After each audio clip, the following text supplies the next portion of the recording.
इंदौर के प्राणी संग्रहालय में आज निगम आयुक्त शिवम वर्मा ने दौरा किया। इस दौरान प्राणी संग्रहालय प्रभारी उत्तम यादव और नगर निगम के अधिकारी भी मौजूद रहे। निगम आयुक्त ने प्राणी संग्रहालय की व्यवस्थाओं का निरीक्षण किया और अधिकारियों को आवश्यक दिशा निर्देश दिए। शिवम वर्मा ने प्राणी संग्रहालय की स्वच्छता, सुरक्षा और जानवरों के रखरखाव की व्यवस्थाओं का जायजा लिया। उन्होंने अधिकारियों को निर्देश दिए कि आगंतुकों के लिए बेहतर सुविधाएं प्रदान की जाए और जानवरों के लिए उचित व्यवस्था सुनिश्चित की जाए।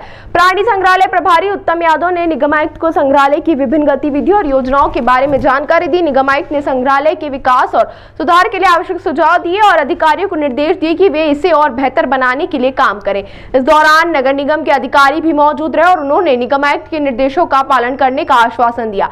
निगम आयुक्त ने कहा कि प्राणी संग्रहालय को और बेहतर बनाने के लिए निरंतर प्रयास किए जाएंगे और आगंतुकों के लिए बेहतर सुविधाएं प्रदान की जाएंगी।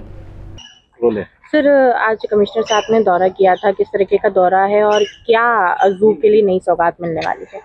देखिए, हमारा शहर जिस तरह से लगातार नंबर 1 की रेस में बना हुआ है और इस बार भी हम लोग नंबर 1 रहेंगे, उसी दायरे में उसको एक कदम आगे बढ़ाते हुए चूँकि लगातार हम लोग नवाचार करते जा रहे हैं और माननीय कमिश्नर साहब के और महापौर साहब का भी हमेशा यही एटीट्यूड रहता है कि कुछ लगातार नए नवाचार करते जाए इंदौर, जिससे कि पूरा देश सीखे। तो उसी सीरीज में हम लोगों ने जू को भी जीरो वेस्ट के दायरे में लिया है, क्योंकि हिंदुस्तान में भी कोई भी ऐसा जू नहीं है जो जीरो वेस्ट बेसिस पे काम करता हो।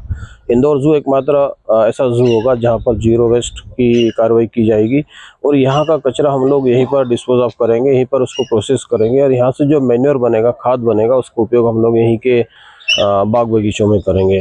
तो ये एक अपने आप में एक नया नवाचार होगा और जो एक दूसरे जू हिंदुस्तान के उनके लिए एक एग्जेम्पलरी होगा, उनके लिए एक उदाहरण होगा कि इस तरह का दूसरे जू भी कर सकते हैं। सर, कैसे जो है इस कचरे से खाद बनाई जाएगी? क्योंकि क्या है, क्योंकि जू में अलग अलग प्रकार का कचरा निकलेगा। जैसे कि अगर जू में ग्रीनरी भी बहुत है तो पत्ते पौधे जो है वो भी निकलेंगे। साथ ही जो पशु पक्षियों को आप खाना डालते हैं, मांस भी डालते हैं, तो उसका कैसे निष्पादन करेंगे? देखिए, जो एग्रीकल्चर वेस्ट जो रहेगा वो तो हम लोग जो एग्रीकल्चर वेस्ट की जो प्रोसेस है ना, कंपोस्टिंग रहेगी, वर्मी कंपोस्ट भी, उसको हम लोग उसको एक सीरीज में लेंगे जिसमें इस तरह का जो लेफ्ट ओवर फूड रहेगा जिसमें केंचुए उसको खाएंगे, उससे खाने के बाद जो खाद बनने की कार्रवाई शुरू होगी वो भी हम लोग यूनिट एस्टेब्लिश करेंगे। साथ ही साथ जो बायो केमिकल जो डाल के जो मैन्योर बनाते हैं, जो हमारा पेड़ पौधों पत्तियों का जो खाद बनेगा वो हम उस प्रोसेस के थ्रू करेंगे और जो अलग नेचर का जो कचरा रहेगा उसको हम लोग अलग प्रोसेस से उसको प्रोसेस करेंगे। तो अलग अलग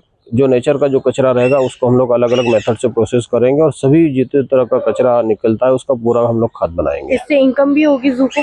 पहले देखिए, अभी तो हम लोग प्लान ये कर रहे हैं कि यहाँ का कचरा यहीं डिस्पोज ऑफ हो और यहाँ पर जितनी रिक्वायरमेंट है उसको हम लोग पहले फुलफिल करें हमारे जू में, क्योंकि हमारे जू में भी खेती का दायरा भी काफ़ी बड़ा है, बाग बगीचे भी काफ़ी लंबे चौड़े हैं, तो वहाँ पर उपयोग होगा। उसके बाद अगर बचता है तो फिर आगे की प्लानिंग जो भी हमारी हायर अथॉरिटी लेगी उसके बाद निर्णय उसके हिसाब से काम किया जाएगा। ये एमपी का पहला जू है या फिर कभी दूसरे राज्यों में भी? नहीं, ये निश्चित रूप से मैं कह सकता हूँ कि हिंदुस्तान के 156 जू में इंदौर जू मात्र एक ऐसा जू होगा जो जीरो वेस्ट बेसिस पे काम करेगा।